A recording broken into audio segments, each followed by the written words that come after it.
మానవాళి మనుగడకు ప్రపంచ శాంతి ఎంతో అవసరమని నైపుణ్యాభివృద్ధి సంస్థ చైర్మన్ బూరుగుపల్లి శేషారావు అన్నారు. శాంతి సమాజ స్థాపన కోసం ప్రతి ఒక్కరూ కృషి చేయాలని ఆయన పిలుపునిచ్చారు. తూర్పుగోదావరి జిల్లా ఉండ్రాజవరంలో మాత్రేయ బుద్ధ విహార్లో కలశ ప్రతిష్ఠ మహోత్సవం సందర్భంగా తణుకు నుంచి శాంతి ర్యాలీ నిర్వహించారు. ఈ ర్యాలీని తణుకు ఎమ్మెల్యే ఆరుమిల్లి రాధాకృష్ణతో కలిసి ఆయన ప్రారంభించారు.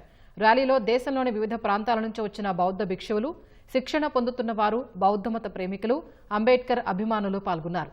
అనంతరం బౌద్ధ విహార్లో కలశాలకు ప్రత్యేక పూజ చేశారు.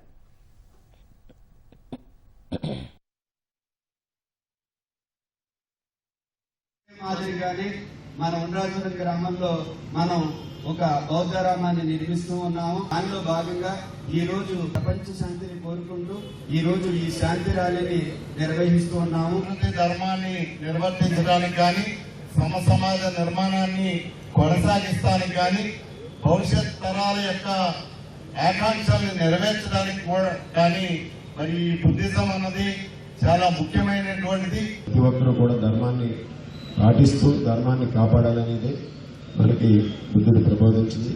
గయలో ఉన్నటువంటి ఈరోజు బౌద్ధ దేవాలయానికి పేరు ప్రతిష్టలు పొందిందో అటువంటి పేరు ప్రతిష్టలు భవిష్యత్తులో మన ఉండ్రాజవరంలో ఉన్నటువంటి ఈ దేవాలయానికి కూడా కలగాలని మనస్ఫూర్తిగా కోరుకుంటూ దీని ద్వారా టూరిజం కూడా పెరిగే అవకాశం ఉంటుంది.